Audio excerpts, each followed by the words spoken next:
I got involved and met a guy from a motorcycle gang and went over there to hang out and ended up getting like brutally assaulted by two of the people there and ended up coming home to my daughter's father. He was at the house.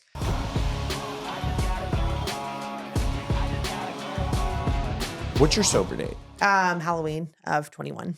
Halloween of 20. Oh, that must have been a horrible Halloween. Day one sobriety? So honestly, it was kind of like a sad day because I wasn't planning on getting sober that day. It just happened. And I was supposed to see my kids for Halloween because that I wasn't a great mom during that time, but I would try to show up for like holidays and stuff. Yeah, I get it. I was supposed to see my kids, even though I was completely strung out. I mean, it was really bad times. And so Halloween came and I called my kids and I was like, hey, I'm not gonna be able to make it tonight. And I went and sat outside a detox for like 3 or 4 hours waiting for them to let me in. And then I would use the last bit of my stuff. So I got there on the 30th. It was like in the middle of the night or like 11 o'clock at night. I ent there on the 30th, did all my last little bit of shit in my car, left it in my car because I figured I wasn't really probably going to stay sober. It was just kind of like a break. Went inside, left all my stuff, went inside. I forgot where I was going. What just happened? Where did I go? No, you were talking about Halloween, getting sober. You're going to see your kids. So I'll tell you this. I have like, my anxiety will get bad sometimes and I'll have like brain zaps. No, you're good. So I'm the referee. I keep you on track the whole time. No, we're good. Okay, good. Because I will. Sometimes I'll be like, what am I talking about? No, you're good. You're good. Okay, perfect. So Halloween, go see your kids. Yeah. And we're live, so go ahead. Okay, perfect. Okay, so Halloween, I go see my kids or don't go see them. I go to the detox. Bad day. I'm waiting outside. In that moment, I just decided like that was it for me. Left all my shit, went inside, did 5 or 6 days. While I was in there, because I'd already been like a month before, and I kept thinking it was just going to be like my little 5-day break. So it was only like a month before I was in there. But I went back this time and tried to sign myself out on like the 4th day. And the lady was like, the clinician, she came to me and she was like, if you try to sign yourself out again, she's like, I will marchman act you. And I was like, well, you can't do that because you're not family. She's like, no, I can do that. I'm a clinician. I will marchman act you and I will keep you here until you get treatment. And she's like, sign yourself in and stay and finish the detox or I'll marchman act you and you'll go to treatment. And she scared the out of me. And so I was like, okay, like, yeah, I will stay. I went, signed myself back in. But for me, that lady saved my life. I was just going to say, in the moment, you were probably like, F her. Well, kind of, but I was kind of like, someone actually cares. Because I had gotten to a point where I really felt like no one cared. That day, what got me sober was that I almost got like sexually assaulted again. And that's what like brought me into like my knees and I was like, done, I'm not doing it. And so when she did that and she came and she like, it should have made me mad, but I was like, holy, like this person does not know me. And you want to fight for my life and you want me to stay. And like, that's ultimately what brought me into the field that I'm in. And everything about being sober was that one woman. And I couldn't even tell you her name, but if I saw her face, I would literally just like hug her because she changed my life. Wow. She cared. You should reach out to her. Yeah, she cared. And I ended up working, so funny, the place that got me sober in detox, I ended up working as a peer in drug court for them in the same organization that I got sober through. And so I really did get to give back to the same organization that saved me. Love that. Yeah. All right. So you were in the court. So if you made it to the other side of the court, you had to be on the former side of the court. So I wasn't in drug court. I was not a drug court participant. Okay. The place that I worked at, it was the first peer they'd ever opened the job up to, right? And so I just happened to be on the search for the perfect place. And I love my job now. But the place that I'm talking about, the place that got me sober, like they have like my heart and soul. And so, yeah, full circle, I got to go back. And so I got to work as the first peer of the county that I live in. And I got to serve all the people who were there. Granted, I've been to jail and stuff, but no, I was never in drug court. But my experience kind of allowed me to, I've had so much shit go on in my life that I've been able to match with a lot of people and identify with so many stories. And so, you know, like, was I in drug court myself? No, but man, did I walk the same road as them? Of course. You just got lucky. Yeah. Yeah, I got really lucky because there's some things that I'm like, holy shit, like I should be in prison. I got very lucky.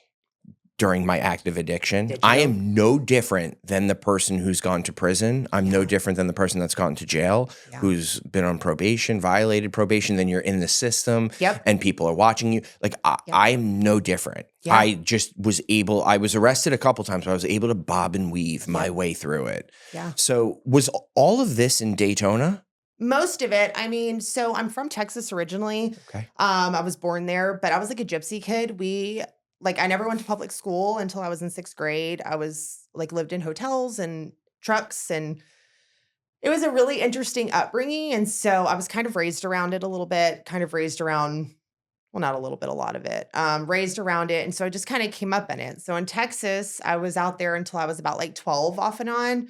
And that's where I started to pick up my addiction. That's where I drank and smoked for the first time and did all that. Then I moved to Florida at 15 and balls to the wall. I mean, I was in the clubs. I was running Main Street during bike week. I was working as a shot girl at 16. So it was just, I hit the ground running when I got to Florida.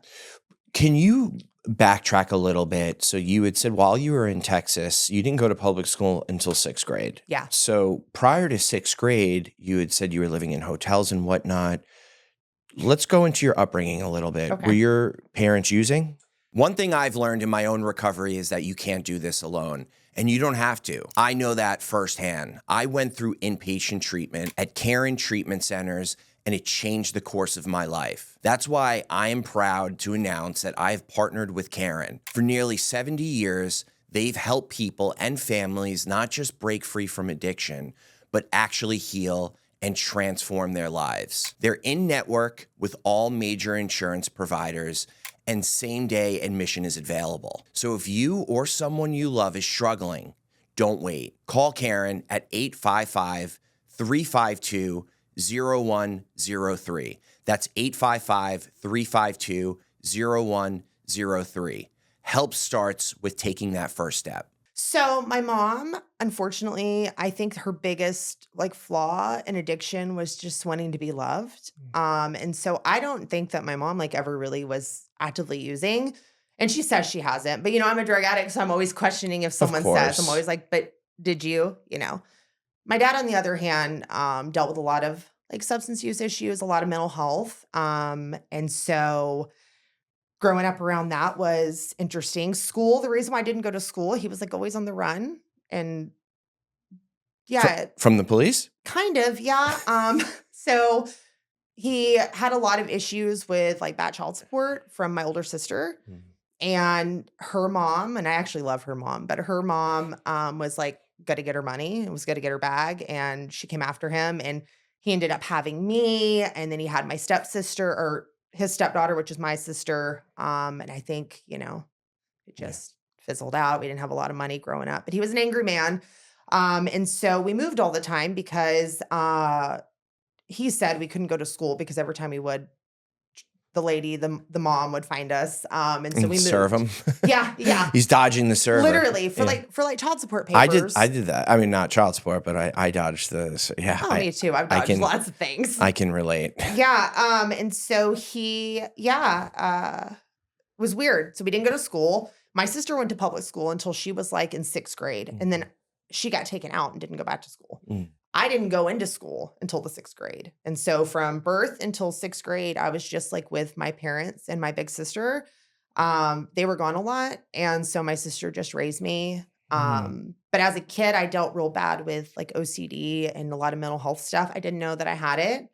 So I didn't have a lot of support. I learned to read on an atlas. My sister taught me how to read the states. So I learned how to read on an atlas. My math and stuff was on a highlights. I don't know how old you are, but you're probably a 90s kid or 80s kid. Remember those highlight magazines that you would see in the doctor's offices? I did. Yeah. That was kind of my book work. I mostly learned everything from reading novels and reading. That was my escape, was reading. And it's funny, I hardly ever read now. But that was my escape. And so I just read a lot, but we never did formal schooling. I never had a friend until I was a grown adult. I did play golf, which is a secret fact about me. I was a badass golfer. My dad wanted me to be a professional, but it was more just it turned into abuse, and it was just chaos. But I was really good. I won a lot of shit. I had like trophies. It was a big deal. I won a lot of shit. I did. I won a whole bunch of it. I mean, they all got lost, but yeah. So growing up was weird. It was hard. And then having OCD and, having suicidal ideation, I was dealing with it at like a really young age. I never talked about it. And growing up with my parents, my dad was like a real big Christian. Mm-hmm. And I think in his head, I shouldn't even say that. In his head, I think he truly believes like he is worshiping like an amazing God and he's doing the right thing. However, to us and how it was portrayed to me, it ultimately made me like kind of hate religion. Mm-hmm. I'm not really big, I'm spiritual, but I'm not really into it. And so you take OCD and you take living in constant fear, and then you take that whole religious stigma where, someone's telling you everything you're doing is bad. That fucked my OCD like up. Because as a person with OCD, you already don't want to talk about these thoughts or unwanted feelings that you're having. Mm-hmm. I was like a little kid struggling with that and never told a soul. And so yeah, my childhood was definitely an interesting one.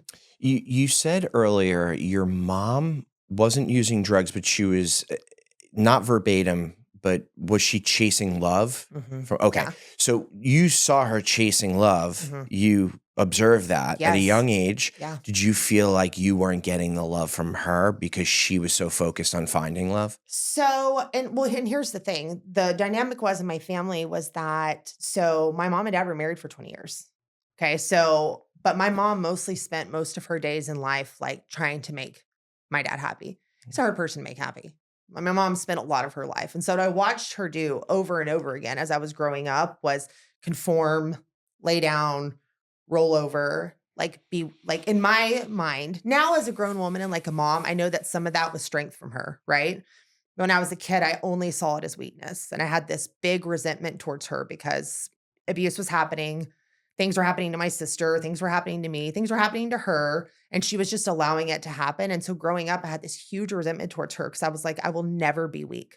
And that's how I viewed her. Now I don't view it that way. Now I understand a lot more, but I viewed her as weak. And so, I said I'd never be like that. And what I ultimately did is I modeled myself after my dad. For a long time, I wanted to be just like him because in my mind, he was the only one in our family that didn't get hurt. And so I wanted to be just like him. And so I went the opposite way from my mom. I didn't even really want her, like I wanted her love, but it was like a divided family. My mom was always with my sister because that was her daughter from a previous. So she was with her. And then my dad would kind of be with me. Mm-hmm. And so there was always like a dynamic and yeah. Wow, you've done the work on your family dynamic and I've worked really hard. Early childhood. Wow. Yeah. That I worked hard. Made a lot of sense. Really? Yeah, that made perfect sense. It's very clear. But the fact is that you have the awareness now to know that. And you are, and spoiler alert, you have 5 kids. Yeah. Yeah. You are a mother and you are able to break that cycle. Yeah. Because you've done the work on yourself. So it's not only impacting you and how you live today, you are passing a new generation on. That's all I want, man. That's like all I ever wanted. Like even as a little kid, it was really important to me, like the lineage that I left behind, like, because I think I looked around at my family. So again, not only was I not in public school, I never met any of my family. Mm-hmm. I never got to meet aunts, uncles. I saw my grandma like very few times. So I never was like around any family. I never got to go to Christmases, birthdays, Thanksgiving. It was a very like sheltered. I was always alone. Mm-hmm. And so, yeah. All right, let's get to the good stuff. Yeah. So you are now living in Florida. You said you're about 15 years old. You're going to clubs, shot girl at 16. Yes. Take us through the progression. Did it start off with alcohol? Did you start doing drugs? Take us through your teens. Okay, so 12 was like when I first like smoked and drank, right? I knew I was different. And I've always said this, like even when I share my stories, because my friend, she like wanted to be done drinking. And I was like, let's get this fucking party started. And it was like something gross like scotch. Okay. Like it wasn't even like I just was desperate to already feel like better about myself. Right. So that started there. And then when I got to Florida, like I hit the ground running. I was drinking all the time. And then I got a hold of Loratabs from someone close to me, a family member. Got a hold of Loratabs. Had a boyfriend that lived out of state. He actually on the phone was like, yo, crush him up and snort him. And so I was like, oh, great idea. They burn. Yeah, they do. And it was like chalky. I wasn't ready for it. I hadn't snorted anything yet. That time I was just like drinking NyQuil and I just did anything to feel better, right? And so Did that. Then came Xanax. Xanax was like my first true love. I actually overdosed twice on that whenever I was 16.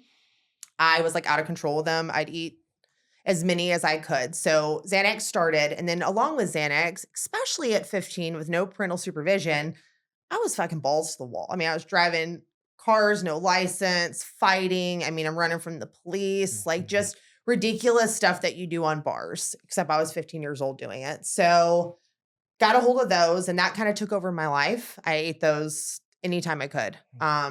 First overdose happened. I like woke up to my mom and them had actually come into town and I woke up to my mom like crawling in the window, like shaking me awake. The police were there. I guess someone had called and said that my house was like being broken into. Not from my mom. I guess there was probably one of my dumbass teenager friends trying to get in, but the police got called.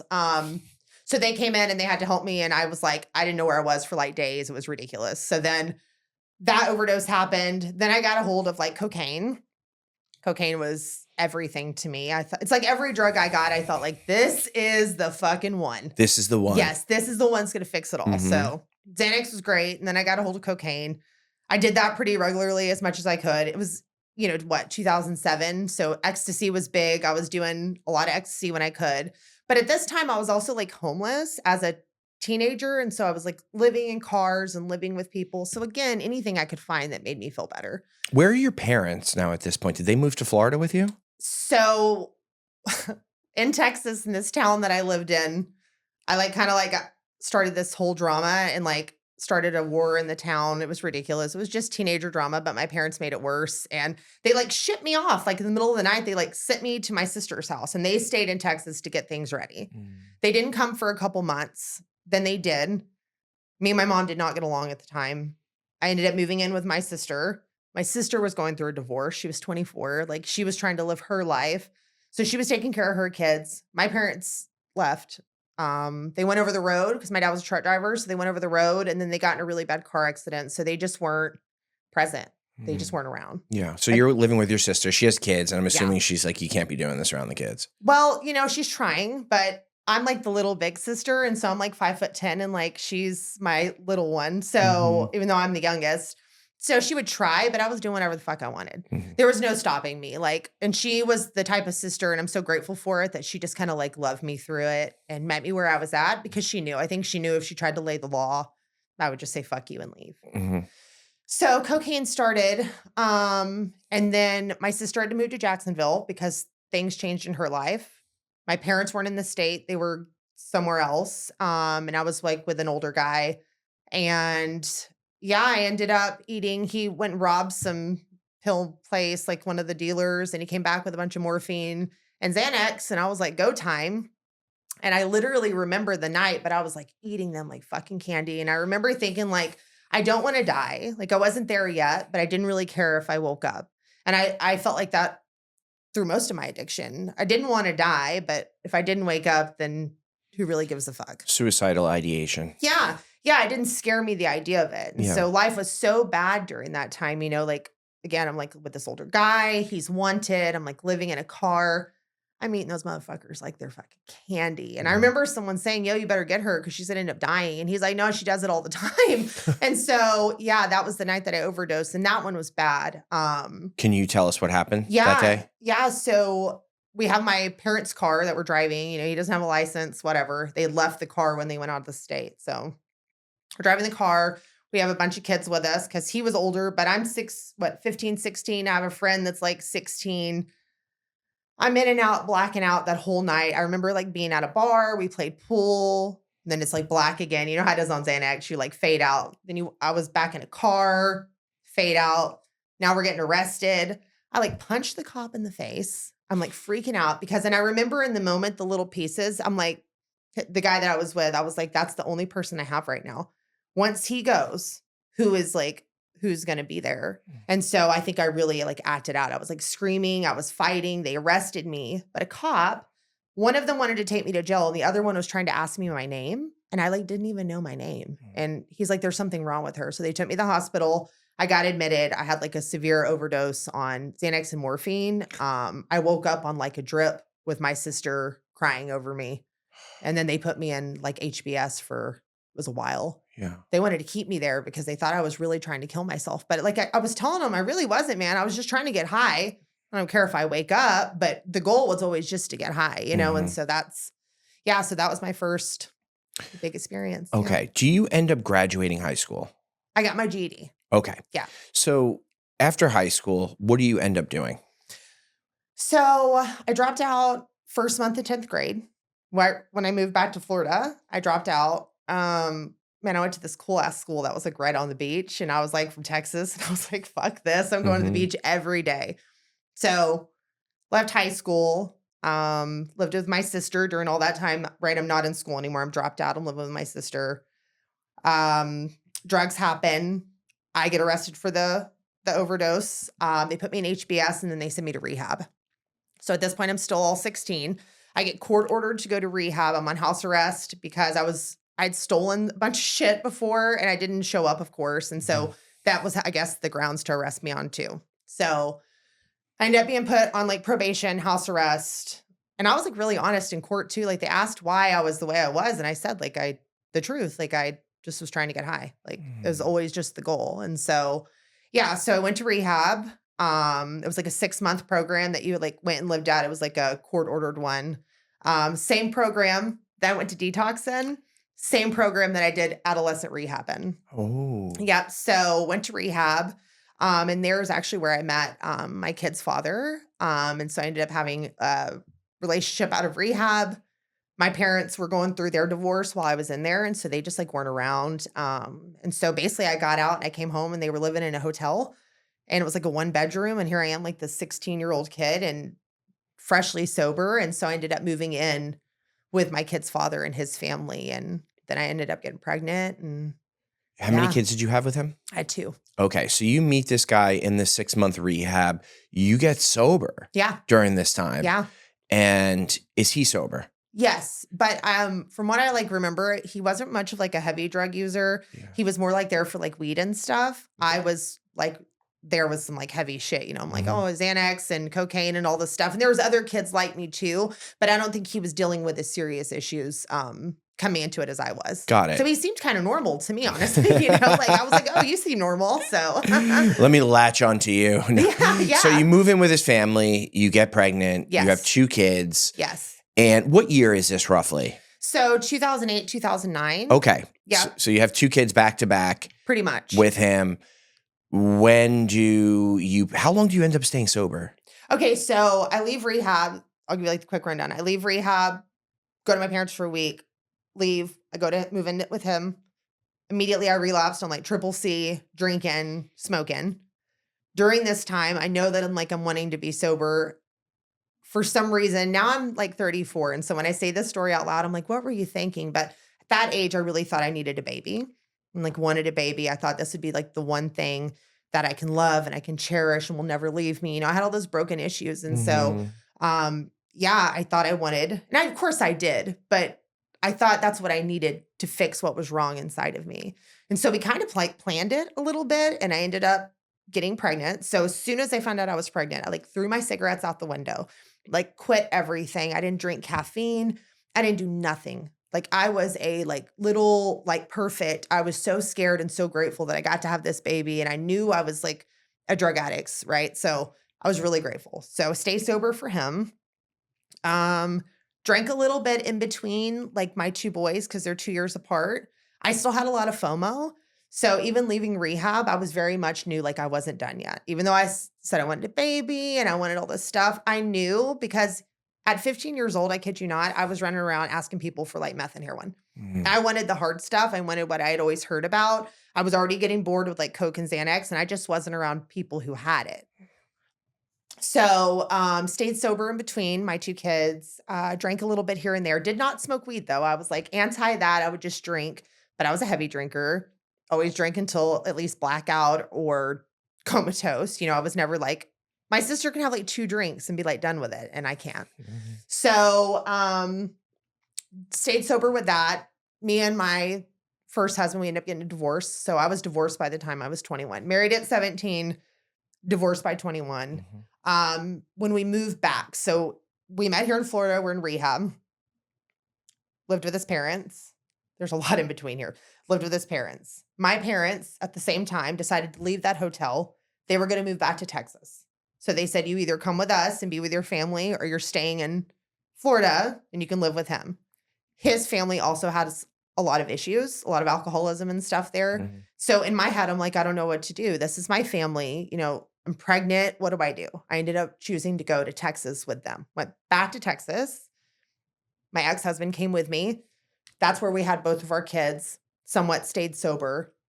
At like 19, we left Texas and came back to Florida. And then within like a year or 6 months, I was divorced. I had relapsed. I was starting to use again, and life was starting to get pretty heavy. Okay. So you have 2 kids, you're divorced, and you start using again. Yes. What drug? You're 21-ish at this point. Yeah. What drugs are you using when you get back there? So heavily drinking, of course, smoking weed, and I was like starting to get back into coke again. Because Okay. at the time, that was the only stimulant that I knew. And so I always knew to go there. Like if I wanted to feel happy, I wanted to feel good, it was get a bag of cocaine, you know? Yeah. So yeah. Are you co-parenting too successfully with your ex-husband? Was it a bad divorce? So the divorce wasn't terrible. I never wanted to get married. When my parents moved us back to Texas, my parents are like real religious. Remember I said they had like, they were like culty almost. And so when we got back to Texas, they let us live together while I was pregnant in their house, right? Like a month before I give birth, my dad decides to say that if we're going to live there and sin, we can no longer live there. We might need to go back to Florida or find another place to stay unless we got married. So at 8 months pregnant in a black dress on a rainy day, I went and I was like literally like in tears because I was 17. I wanted to have a kid, of course, but I was not ready to get married. I was not ready to get married. Yeah. So, okay. So you get the divorce. Where do you live at this point? So at this point I'm staying, my dad had come back because for a long time, me and my dad were like this. So he had come back to Florida from Texas and he was like letting me stay at his house with him. I'm working at a nightclub and I'm doing Christian preschool by day. So I'm like living 2 lives.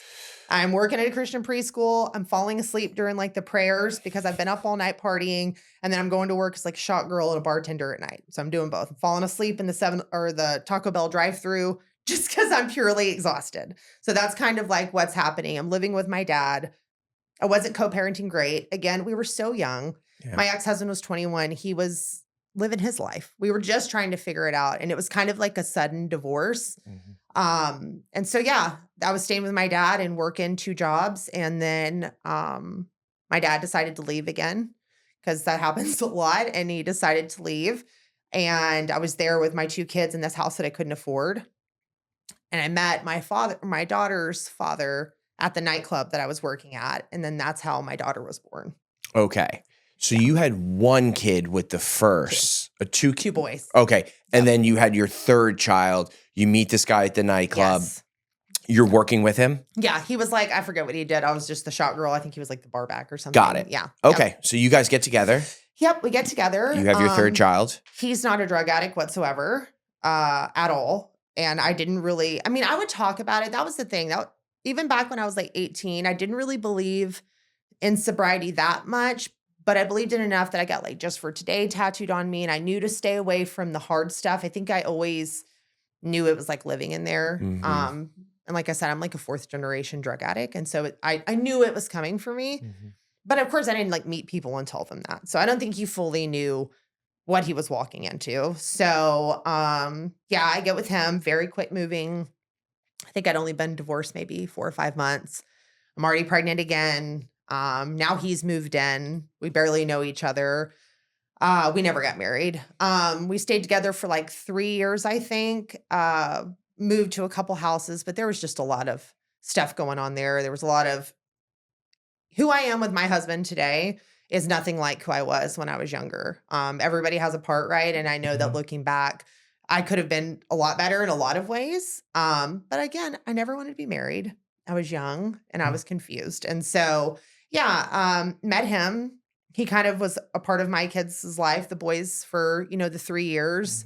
A lot of abuse, a lot of just shit took place. I said, hey, let's get a bag, and he really hadn't done a lot of drugs. And so he did like one line and I did the whole ball, and then there started the addiction. Tax return came and I spent like 1,000 off the top, on Coke. And then during my relationship with him, it was already really bad at the end, but I got involved and met a guy from a motorcycle gang and went over there to hang out and ended up getting like brutally assaulted by two of the people there and ended up coming home to my daughter's father. He was at the house and I came home and was fucked up and wasted and not okay. And he kind of asked like what I did to make it happen or like kind of like what caused it and kind of made it about like him. And I felt completely unsupported. This major assault had just happened. It was Easter morning. I'm like driving home from having that happen to do like Easter egg hunt with my kids. So it's Easter morning. Yeah. And it didn't go well. And from that point on, like I remember thinking like I'll probably never be okay again. And I just head first. And unfortunately, my daughter was only maybe 7 or 8 months at the time when it happened, or maybe a year. And so very early on in her life, I had started getting in. So it was like Coke for me. Coke, as much as I could get. Loved it, spending all the money on it, working at the nightclub. But that assault really, I think, changed the shape of my future. Yeah. We don't have to if you don't want to.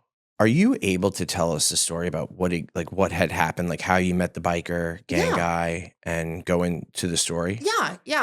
Because I feel like this is a pivotal point in your story. Yeah. And so, so I met the guy through one of my, I don't want to call him my baby dad. I hate when people say that. One of my daughter's father's friends. Exes. Yeah, exes. Met through him. And immediately it's funny, I ended up with some of the guys that I did because I was always very attracted to like just the worst possible man. And so I met this guy, he was in a motorcycle gang and he was kind of like, people knew him and immediately I was attracted. He had all the drugs, and at this time me and my ex were like living together, but it was bad times, right? And I was doing whatever I wanted, whenever I wanted. So we were out there. I was working at the nightclub. I'd been texting back and forth with him all night. And he was like, hey, come over. And we already hung out a couple times, right? And so I kind of like trusted him. I knew he was dangerous, but I just kind of thought, we're texting back and forth. But there was always like a red flag. There always was. So I'm supposed to hang out with my friend. She works at the nightclub too. We're leaving. It's like 4 a.m. He's like, come to the clubhouse. I'm like, okay, like cool. I forget what happened, but she didn't end up coming. And I remember thinking, good, that way I don't have to watch her and like protect her. I told that guy, like I texted him and said, hey, I'm coming over there. It's like just me. I was so dumb for saying it, but I'm like, hey, it's just me. I've had something really bad happen to me before because this had happened when I was 16. And so I said, hey, I'm like trusting you. If I come there, it's just like me and you. Please don't let anything happen. So I get there. Immediately I walk in, there's like fucking guns and like brass fucking knuckles. And I'm like, what am I in? I'm in a minivan, right? I'm still trying to live like this mom life. Got my kids at home waiting for me to do Easter baskets and it's 4 a.m. I'm at a motorcycle club in my fucking minivan, And so went in there and of course it started out like it was just going to be about like me and him. And then more liquor at those. I was smashed showing up. I was even more smashed by the end. We were just drinking out of the bottle. And, when you're drunk, you start doing things you're not always aware of who's around. There wasn't that many people there. It was late. It was like 4 a.m. So, you're drunk and reckless. And I'm like, who fucking cares? And during it, at some point, it had gotten switched and it was somebody else. And once I realized that was happening is when like I kind of started to like fight back and say like no. But it was too late at that point. It was 2 men. I knew my surroundings. I wasn't gonna run out of there screaming, help me. That wasn't gonna work. I knew these type of people. And so I kind of just like took it. And it went on and on and on until at the very end, like one of the last things I remember him saying, because it was like blacking out, in and out, was like, why is she fucking bleeding? I guess we're done. Like that was like the response. Yeah. And so, that it was rough. It was rough. It was rough. And I left out of there. It was almost like I had to do a walk of shame after being brutally assaulted like that. Like I felt so much shame, so much uncertainty. And I was so embarrassed of myself because same situation the first time. I'd put myself in this bad situation with a grown man that I had no business being around. And it happened. Kind of the same thing. Got so fucked up. All of a sudden there's someone else involved that I didn't agree to. And now it's turned into two people on one. And I mean, I'm a big girl, but Yeah. Well, you know. I appreciate when you say you put yourself in that situation. Yeah. I'm hearing accountability, but also too, I want to say there's no room for any of that bullshit. You should not be doing that to women. Yeah. I appreciate the accountability. That's the sobriety in you, but like also too, men should not be fucking doing that shit. Yeah. I agree. Agree. That's insane. Yeah. Yeah. I'm sorry that you went through that. Oh, that's okay. I mean, it's not. No, I know what you're saying. But I think the reason why I hold myself accountable for it, it's so funny. I actually fired a sponsor over this, but one of my sponsors, we were discussing all this long list of abuse that I have, right? And we were talking about these assaults. And she asked me what my part was in it. And I fired her over it because it hurt me so bad. But I think nowadays I kind of understand where she was coming from because, I wasn't jogging down the street. Not that it justifies it, but I wasn't jogging down the street and drug into the bushes and beat senselessly. I was at a fucking trap house or a 16-year-old hanging out with a 28-year-old. I was just in these situations where if I had maybe had the support, been sober, I would have never been there in the first place. Been sober for 5 years. And you think I've had one motherfucker try anything with me? Right. Absolutely not. Right. It's those circumstances that you end up in when you're, using. You go wherever the wind takes you. And so, left there. I was bleeding. I was bruised. It was bad. I went home and just laid in the shower. I'm puking because I'm so drunk. I mean, who knows what my alcohol level was. And then it came out what had happened. And like I said, there was just no support. I was blamed immediately. And so I just internalized it all and just used even heavier. Yeah. Dove right in. So take us through, I'm assuming a spiral happens after this. Oh, yeah. So you start to spiral. Where does it take you? And, you eventually, towards the end, were using meth. Oh, yeah. And fentanyl. Mm-hmm. How do we get to meth and fentanyl? Okay, so the assault happens within 6 months. The family that I was my 3 kids and him, we had all moved from where we were living to an apartment in another city. It's kind of not in the best neighborhood, but it was all we could afford. And so we moved there. At this point, I'd been a nanny and a stay-at-home mom. And so I had mostly just had my friends and my connections that I just knew, kind of like those people, I knew from someone else. When we moved to the apartment, me and him were already on the outs. It was bad.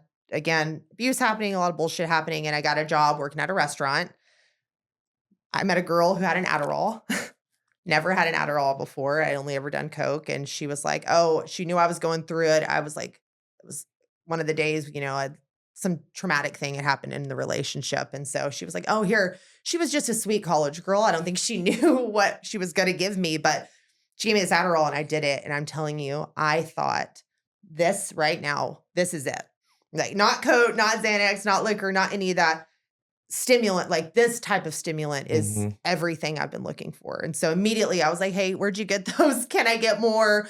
Who's your person? So then Adderall started. I was heavily on Adderall. I'm talking 8 to 10, 30s a day. I weigh 200 pounds. I'm 5'10", right? I was 134. So I was emaciated, skin and bones. But I was working because Adderall has this way of you can kind of if you just stay working, it's almost like Adderall would get you through work. And then after work, you crash out, right? I was working 7 days a week, drinking all the time. But I come from a long line of meth heads, okay? So everyone in my family on my dad's side has done a lot of drugs.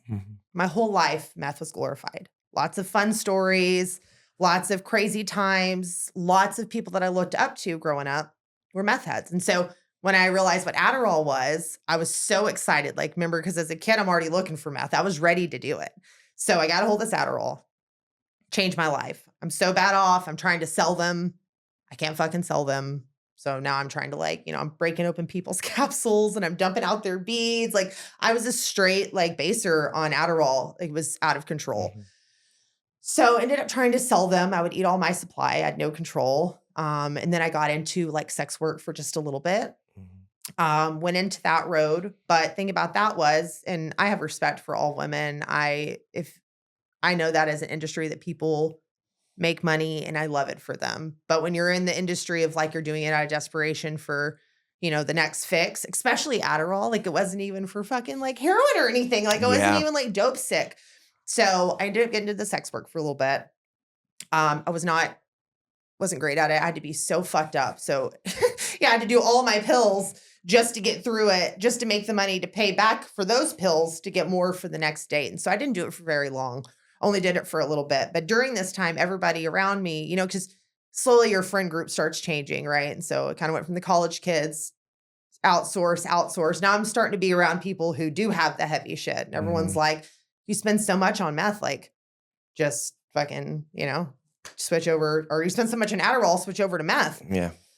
And I never did until one night. Well, it's kind of funny how I did meth. So during Adderall times, I was driving drunk home, hit a curb. I was on my phone and popped both my tires. Middle of the night. I don't know what it is about being a drug addict. Like your phone's always dead. So my phone's dead. It's like cold. It's the middle of the night. I have no car. I'm walking through a parking lot and one of those like sweeper people that sweep the streets come through. And they're like, hey, do you want to ride? I'm like, sure, fuck it. So I call him the tweaker sweeper, but I get in his car and he has like a weenie dog that's like sitting in the middle of the console. And then he has like a pipe. It was like a big meth pipe. I hadn't done it yet. Right. And so I was like, and he has like the rig and the torch and he's driving the sweeper truck and he's heating up the torch for me. And he's like, you want this? I didn't even know what it was. But again, I just fucking did it. Realized after the fact it was meth. He started to get a little creepy. He started being like handsy and grabby and all the things. And so when we got close to where I lived, I had him drop me off early. I didn't realize how high I was because I was so much Adderall. But when I got out, I ran because he was like being disgusting. I ran so fast and so hard that when I got to where I lived, I got inside and my roommate was like, are you okay? I'm like, yeah. He's like, you have a fucking cactus in your foot. I'd run through someone's garden and had a whole fucking cactus piece stuck in my foot and I was gone. Oh. So that was my first experience with meth. So I knew I liked it, knew I loved it, thought, hey, I can get a cactus in my fucking foot and not feel it. This is great. So now I'm back, catch us back up. I'm in the restaurants, right? I'm doing all the things. I'm doing Adderall, drinking. Me and him were actually getting together, me and my husband now at the time, and we got into this big fight. And on the same day of this big fight, my car broke down, my head gasket blew. We were fighting. He didn't come get me. I had like nobody to call, right? It was like I was to like lose my job. It was like one of those days, when everything came to a head. Mm-hmm. I was sitting there and I put myself on meth. I called my dealer and was like, hey, will you bring me a sack of meth? And he was like, yeah. And he brought it to me and I really didn't even know how to do it because I'd only ever done it with a tweaker sweeper or seen it being done IV because I grew up around it a little bit. And so I didn't know what the fuck to do with it. So I called someone close to me and she kind of explained how to do things over the phone. I tried like the foil way. That didn't fucking work. And then I went and got like a pipe and me and him ended up like kind of connecting again, like later on that night. And he didn't know I was doing it because I knew he had a past in like meth and stuff too. And so I went off into his bathroom and I'm thinking I'm like Sneaky the Snake and I'm in there fucking twisting the bubble. And I come out and he's like, were you just in there like hitting the bubble? I didn't even know that's what it was called. I'm like, what's the bubble? He's like, bitch, you got soot all over your face. I was covered. I'd been in there burning that bowl black. I had black all over my face. So then I was busted. And that's ultimately how me and him ended up using meth together. Yep. Wow. So he's like, fuck this, give it to me. Yep. And I didn't realize it back then because I hadn't really lost everything as an adult yet. Mm-hmm. I remember the like look on his face. It was like, he was sick. Like he'd already been to prison over it. He had done all the bath salts and stuff. And I remember I didn't realize what I was doing. And he was like staring at it, like wasn't sure. And then he did it. And I remember even asking, like, I had like an attitude. I'm like, what, do you want me to fucking leave or what? And he's like paused. And he's like, no, you can stay. And that's how we ended up doing it. Yeah. Yep. What year is this when you do the meth and he catches you? 18, 19. Okay. Yep. Now, how did you guys meet? No. It wasn't 18. The meth was like 2016. Okay. Yeah. The original, the tweaker sweeper, then it was all Yeah, yeah, cocaine, yeah. Adderall, Yep. and meth again in like 18, 19. Got it. Yeah. How did you guys meet? Because he's sober. Your husband is sober now 5 Yes. years as well. You guys are both, did you get sober like the same time? No. So he actually ended up getting sentenced to prison. Okay. So he went away and he was in county waiting to go off. And I was out on the streets running wild for probably like 3 or 4 months. And then that assault almost happened. That kind of got me sober and brought me to detox. And that's like, I got sober a couple months after him. So his date is August 17th and mine is October 31st. Got it. Okay. All right. So take us through the progression. Let's go through the last year of your using. You get Yeah. sober in Halloween of 2021. Yeah. Take us through the end of 2020 to 2021. So, okay. So the meth started, we were snorting it. I wanted IV no matter what. It was the weirdest thing. I have really early memories of seeing it being done. And I think it always just kind of stuck with me. And again, it was idolized. And so I wanted to shoot up. That was just, I knew it. I wanted it. It was never like an if, it was a when for me. I always knew. And so we start snorting it. We're smoking it. Me and him end up breaking up. We had a really toxic relationship in the beginning. We end up breaking up. I go to Texas. I hadn't been there in fucking 10 years. I go to Texas to go back and be with some of my family. I mean, I think I'm only at this point really using meth heavily, maybe a month, maybe a couple weeks. And I go out there and get shot up for the first time. And I remember the person who did it was like, don't tell anyone that I'm doing this with you. Don't look into it after. This is a one-time thing. Don't let this fucking happen. And I remember they did it for me. And like 5 seconds after that, gush and that heartbeat went away, I was already on my phone. How to do it, what to do. I was on fucking every website I could find because I was like, I'm gonna make this happen for myself. So very early on, I shot up and it took my fucking soul. It was the best thing I'd ever had. It was everything to me. So he was in jail at that time. Again, he was in and out of jail. I'm out in Texas and of course I'm lying. I'm telling him I'm not doing that. Telling everybody I'm not doing that, but I'm looking for anyone who can, I want that. That's the only way I want it now.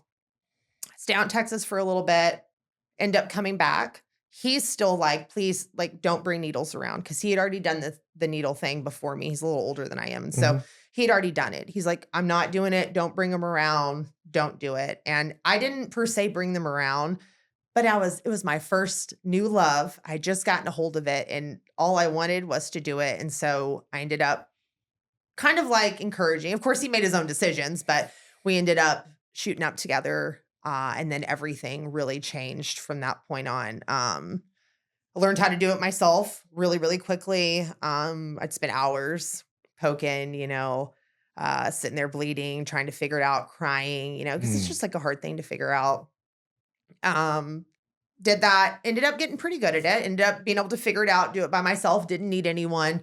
And then things just started changing. So it went from, I'm nuts on it. If I'm shooting up, I'm like the Terminator. You can't stop me. I'll hang on to the side of your car. I'll jump out of moving cars. Like I'm out of my fucking mind. So we're shooting meth pretty heavily. He's in and out of jail a lot though. And so there was times when he would go away that I would think, maybe I'm going to get sober, whatever. The first time we did it, when I wasn't good at it though, there was a moment where he went away, he got arrested. The whole family found out. And for some reason, that first time for me wasn't really that hard for me to quit because I was like really bad at it. And so I was just kind of like, I'm just not going to do it. And for a long time, I didn't really think about it for like maybe 6 months. We didn't really do it. It was Adderall and different things, but we weren't doing like IV use meth. He went back to jail and I don't know what happened, but I was like, fuck this. I'm doing whatever the fuck I want. And ended up like shooting up. And that's when it really took off for me, especially when I was alone. I would just shoot all day long. It was my hobby, my favorite thing. How did you get introduced to fentanyl? You eventually speedball with meth and fentanyl. How does fentanyl come into play? So I was like anti-opiate. I was like one of those, like I'm a meth girl and like never going to do opiates. And so we swore it, him too. Like he had done pills and stuff, but he was like, no, I'm never gonna touch that shit.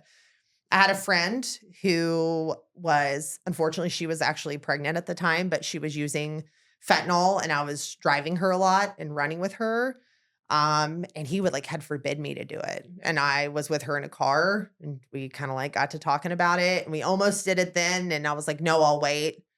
Went back to the house and like a week later, me and him had another falling out as drug addicts do. And I went running out of there and I went and found her, went to a trap house and I got a hold of fentanyl for the first time. And I didn't even know what to do. I mean, I shot it for the first time, didn't smoke it, shot it. And it was interesting. Yeah.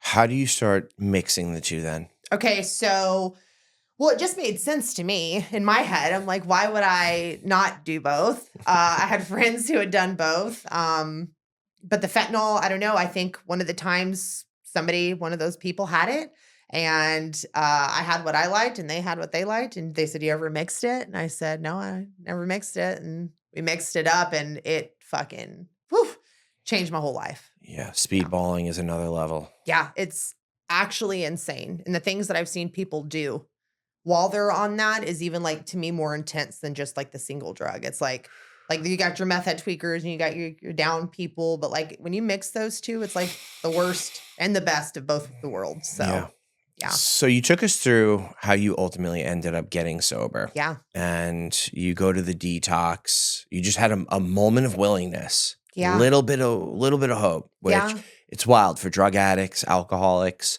that one little we get these little windows here and there where we have a little bit of hope. Yeah. And it's funny, like with rehabs and stuff, they want to get you out there ASAP. And I understand why. Yeah. Because it's such a small window. Yeah. Because then the next day or even an hour later, you may change your mind. Yeah. Or literally. you are definitely changing your mind. Yeah. So you have that little willingness of hope. You go. You want to leave after 3 or 4 days. This lady is like, absolutely not. I will Marchman Act you.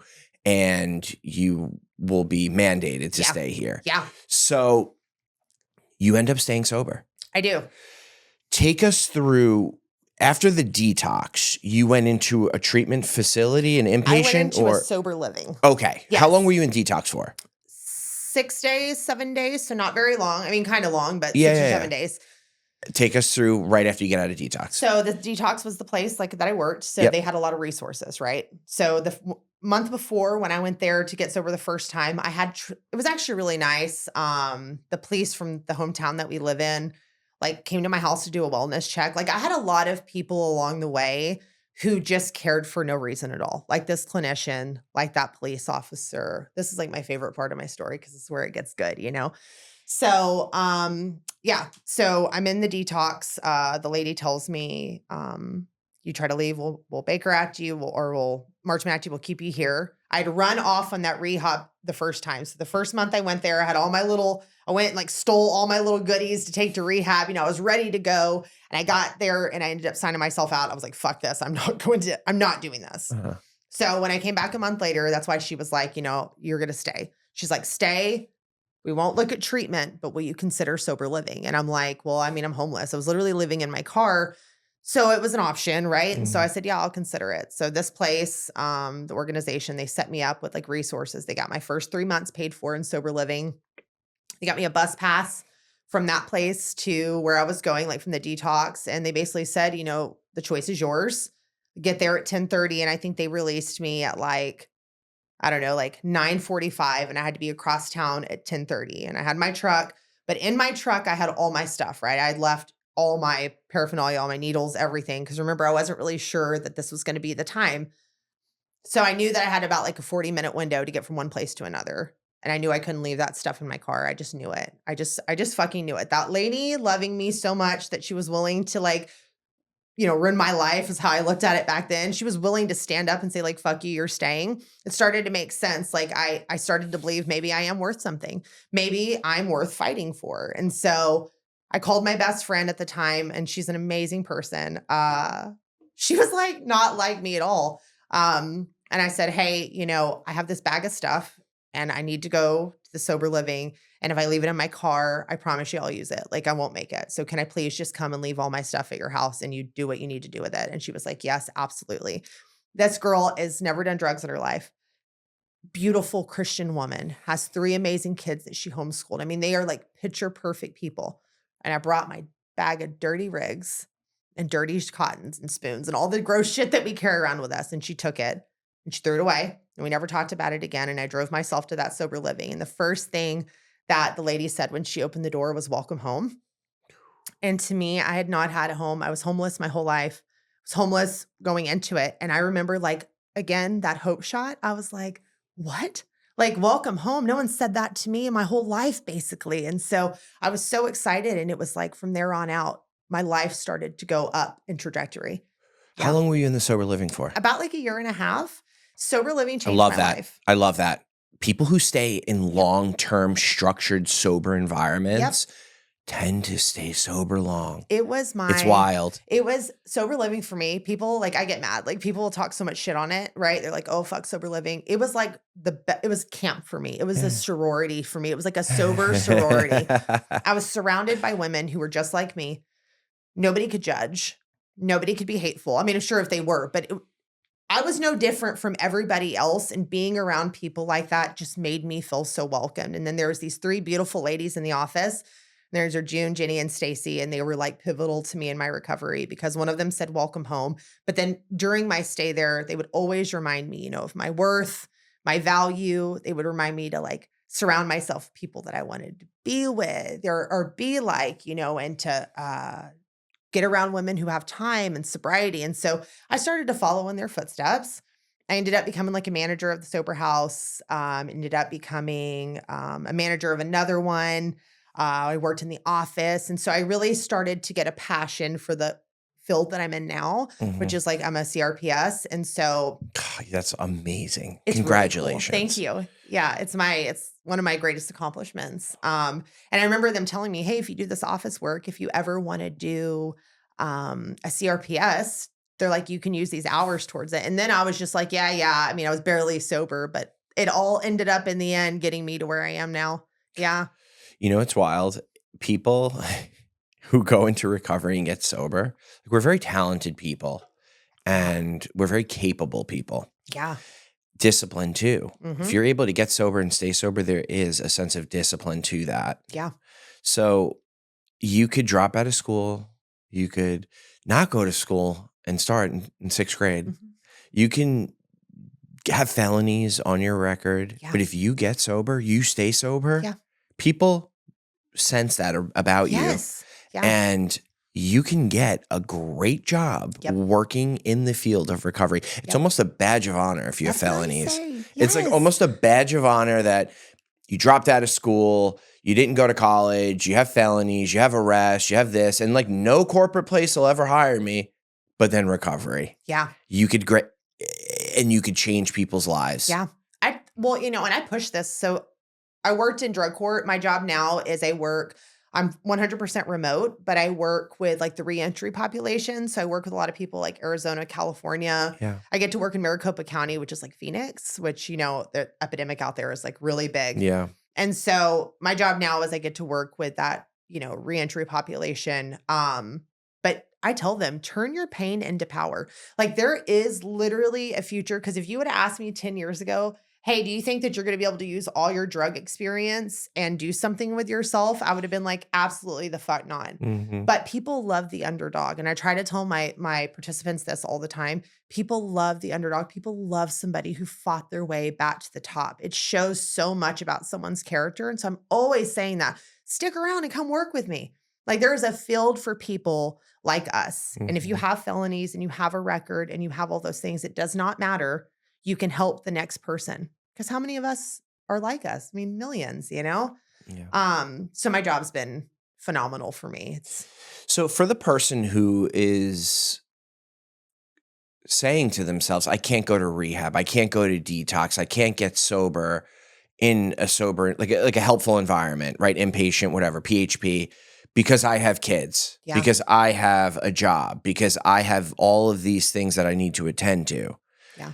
Where were your kids during this time? So my kids never got taken by the state. I just walked away from them for a little bit. I justified it kind of, and it was true in a sense, I think because of my own childhood. I kind of felt like if I didn't have to give them something to recover from, I wouldn't. My childhood, my whole life has been trying to rebuild from that. And so I justified it as if I just removed myself, they wouldn't be put through it. To each his own. I think it did just as much damage as the next. But during it, my kids were either with their dads or, with family, but mostly just with their dads. Yeah. Yeah. Okay. So let's talk about reuniting with your kids. Yeah. Yeah. So, okay, you get during this time in sober living, really quick, just take us through some of the things that you were doing to actually stay sober. And then when you got out of the sober living, you eventually probably move into your own place. Yeah. Like, what were you doing from a recovery standpoint for yourself? Okay. So one of the big things was like we had to do 90 and 90. We had to get a sponsor. We had to have a home group, have a commitment. We had to do all the things. We had chores, agendas. Like it was a strict place. But I didn't just do 90 and 90. I used meetings for everything. There was times I just did 2 a day when I was sitting at the house, or if I didn't have anything to do, I knew better than to do a lot of idle time. And so I would just go to meetings because that's where you meet your friends. Yep. And that's where I couldn't tell you how many amazing things I've learned from the rooms of AA and NA. So I did a lot of that. I had amazing sponsors who I worked the steps with. Even some that I fired, but that's a part of recovery, right? You're not going to be with your sponsor forever. So went through that. Staying sober in avenues was just like a lot of, that's the beauty of sober living, is that it's like this set of rules that they require you to live by that teach you how to be like an adult again. Like I actually needed to be taught how to plan my day. Like that agenda thing really helps me. I still kind of do it to this day. Like I have a planner that I write all my stuff in. So a lot of things that I learned from there, I'm still doing 100%. every day. Yeah. So a lot of meetings, sponsors, I did commitments. I did any kind of activity. I shared out at rehabs. I shared at detoxes. Giving back. Absolutely. Love that. You got to do that. And I do it in my job. That's why I think I love my job so much too, because it's like I get paid to give back something that was so freely given to me. And it just seems like I've just lucked out, because how did I get here? So yeah, I stayed in sober living. He was in prison the whole time. So I stayed sober living. During this time, my kids were like at their dad's. Slowly, it was only, a couple of years that I was in and out. Up until then, I was still a present mom. But when I got real bad on like meth and the needle is when I just kind of like disappeared. Yeah. And so getting them back took a while. My youngest, my daughter, she was so young, she doesn't even remember most of it. And so, and I'll say this here too, but like for anybody who's out there like watching, if you're like getting sober and your kids are little, just know that if you get it right this time, like they will never remember it. And I tell a lot of people that, like, my daughter remembers nothing of my addiction. She only knows this good me. Yeah. That's now amazing. my 2 olders, they remember more. They saw more of the abuse. They saw the weight loss. I was a picker. And so like my face was like covered in sores. So they saw a lot more. It took a while, especially with my oldest. And I think till this day, we're still just like working on stuff because you do so much damage without meaning to, when you're living like that. And I damaged my kids a lot. But getting them back I didn't think it was going to happen. I'd gotten to a point in my addiction where I kind of believed that maybe I'd never have them again. And I didn't even tell people I had kids because I had like this horrible shame that, why are you sitting here doing this while you've got 3 kids waiting for you at home? So I just stopped talking about it, right? But getting them back was a process, and it took a lot of meetings, and it took me talking to women who had experience. It took me reaching out, because if I hadn't I wouldn't have figured out shit on my own. And that's why they say that you have to have a support group and you have to have your tribe, because I would not have known how to handle those situations without the guidance of someone else, It's so important, excuse me, to have a sober community, because it's like having like 30 therapists. Yeah, literally, and they'll answer your call for free. Yeah. I don't know what to do here. I'm going through a custody battle. Yeah. Oh, talk to Johnny. He's actually an attorney and he handles that. Yep. And he's sober 20 years. Yeah. I'm like, what? Or even sometimes they'll tell you, why don't you get your shit together and see what you're even talking about right now? Because, we do this thing as addicts where when you get your kids back, you're kind of like, well, like, why doesn't everyone trust me again? Like, and why doesn't everyone want to be back with me? And it doesn't work like that. I mean, patience. Yeah. It takes a lot of patience. It takes a lot of consistency with anything. Yeah. Like with my family and my parents, I was like, why doesn't anyone 3 months sober? I'm like, I've been sober for 3 months. Like, no one trusts me anymore. Right. But for you, 3 months feels like a lifetime. Exactly. And it is a lifetime. For someone who's newly in sobriety, 3 months is a long time. Yeah. I remember 2 days and someone standing up and saying, I have 90 days today. I'm like, that is unfathomable. Me too. But Me too. you keep doing it, you keep doing it, you keep doing it. You're going to forget about it. And then you're going to look back and be like, wow, my mom trusted me. Yeah. Yeah. And it's a beautiful feeling. It was honestly beautiful. I don't have a big family, so I didn't really have to like gain back trust of anyone. I just have my parents and my sisters. But my kids, I did. And with them, it's been like a lot of honest communication. I'm very open with them. If they ask questions, I don't go into the nitty gritty, but they know about drugs and they know about my past and they know about what addiction looks like because it's important. They're old enough now to understand. And I'm hoping if I'm transparent enough with them, it deters them from making the same mistakes I did. How are the kids doing now? Okay, so I'll go over all 5 of them. So oh boy. So my oldest, and I'll do both our kids. So my oldest, she's 19. She's amazing. Never gets in trouble. Goes to work, goes in school. She's a good girl. Absolutely beautiful. Then our oldest 16-year-old, he is not in school now, but he works so hard. School wasn't his journey. And so he chose work and he's a hard worker. And he yesterday I asked him to just in the middle of the day, we're on vacation right now. Asked him middle of the day to go charge the AC in my car. And he just stopped and went and did that. And he's a sweet boy. And then my biologicals start now. So my oldest is phenomenal. He's straight A's through school, goes to work all the time, is about to get a car, just got his license. Yeah. Wow. So he's absolutely amazing. My middle son is very into church. Very spiritual. I'm not, but I love it for him. And so I'm very encouraging of it.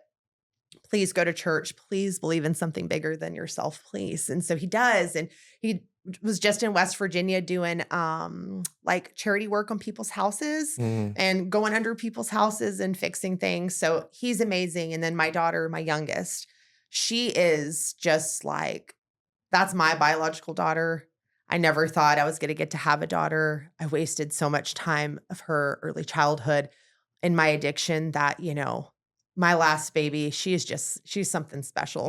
They all are special, but I miss so much and it makes me emotional with her, but I miss so much with her.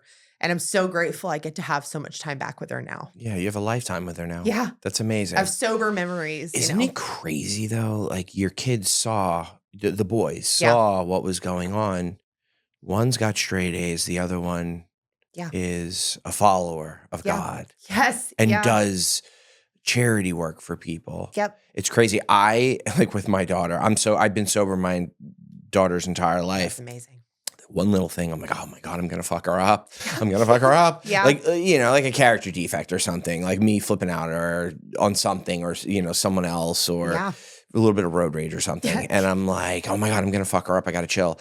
And it's crazy because kids, you're sober, you're with them today, you're supporting them, and you're loving them. Yeah. And the love part is the most important thing. And will I say, are my kids perfect all the time? I mean, no. Well, of course not. They're my kids, and so they've got their things. But my biggest, one of the things I'm most grateful for is that I do have a relationship with all of my kids where they tell me things. I never told my parents anything, no matter what. I kept it all inside. I probably would have not been hurt as many times as I would have had I been able to pick up the phone and call someone, and I never had that. And my kids have called. My kids have called if they've gotten in trouble. My kids have called if they're stranded. My kids have told me things that even I'm like, oh my God, what are you telling me? But I'm so grateful that they are because I didn't have that. Yeah. I think my whole goal in my life growing up was just to give my kids a better life than what I've had. And I'm doing that now, and it's really the best thing of my whole life. Yeah.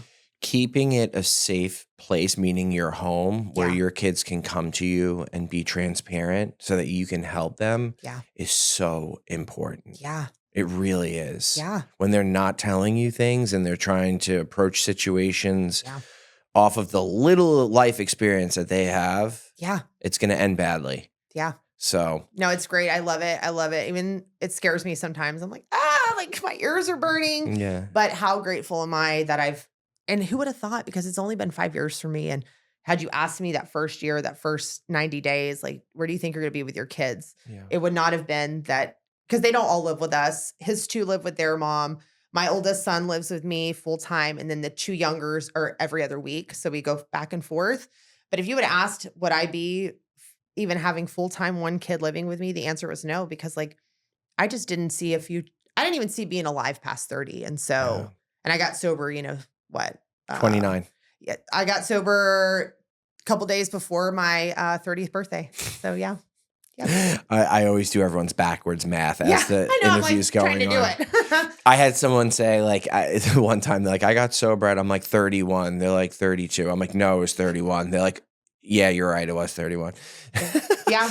No, well, I want to thank you for coming on. You are a miracle. I thank you for the vulnerability and diving into detail, because there are people out there who are going to hear this and they think they're alone. Yeah. And they're not alone. Yeah. And you are sitting here today with 5 years of sobriety, a present mother to 5 kids. Yeah. In a marriage, a happy, respectful to one another marriage. Sober marriage. Yeah. Sober marriage. You both are sober. Yeah. It's truly amazing. Yeah. And, you know, this is going to give a lot of people hope. So I want to thank you for coming on. And where can people find you if they want to get in touch with you? So honestly, I only have my TikTok. I'm not a huge social media person, but it's Lex from Tex, I think. And that's really all it is. Yeah. Okay. So if Awesome. anyone wants to reach out, always DM. If anyone needs resources, that's really why I wanted to do this, because there was a time when I was calling, you know, staying up all night, calling hundreds of rehabs, and I didn't have insurance, right? And nobody could take the time to talk to me, and I didn't know what to do. And so like for the person watching, like it's okay. Like that's just what I want people to, it's okay to be where you are. Just ask for help, and, you know, just, it's okay. Well, thank you again. Thanks.